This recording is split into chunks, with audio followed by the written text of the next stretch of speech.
आज मी मटण बनवते, तर मी त्याच्यासाठी उभा चिरलेला कांदा घेतला, एक 3-4 कांदे घेतले, जेवढं मटण आहे त्या प्रमाणात कांदा घेतला। तो कांदा भाजण्यासाठी मी एका पॅनमध्ये थोडंसं तेल टाकलं, त्याच्यामध्ये कांदा टाकून ते छान परतून घेतलं। परत मी खोबरं बारीक करून घेतलं, ते पण त्याच्या कांद्यामध्ये टाकलं आणि ते पण भाजून घेतलं। त्यानंतर तीळ टाकलं आणि मस्त त्याला वास सुटला।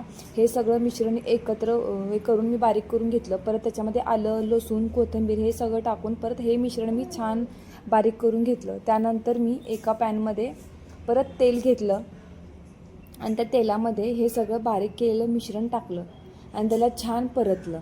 त्याला छान परतल्यानंतर एक असं छान असं त्याला कलर सुटला आणि त्याचं एक तेल सुटलं। त्याच्यामध्ये मी नंतर धनेपूड, जिरेपूड हे सगळं टाकलं, त्याच्यामध्ये ते छान परतून घेतलं। परत मी त्याच्यानुसार लागेल त्या प्रमाणात लाल तिखट टाकलं आणि हे सगळं मिश्रण एकत्र करून मी छान परतलं। लागेल त्या प्रमाणात थोडंसं वरून पाणी घातलं, छान परतू दिलं। मस्त त्याला तेल सुटलं आणि वास पण छान आलाय, कलर पण अगदी छान झालाय। आणि शिजलेलं मटण मी घेतलं आणि हे त्या मसाल्यामध्ये टाकलं आणि थोडासा मसाला त्यातला काढून मी परत तो रश्श्यासाठी वापरला आणि अशा पद्धतीने हा सुक्का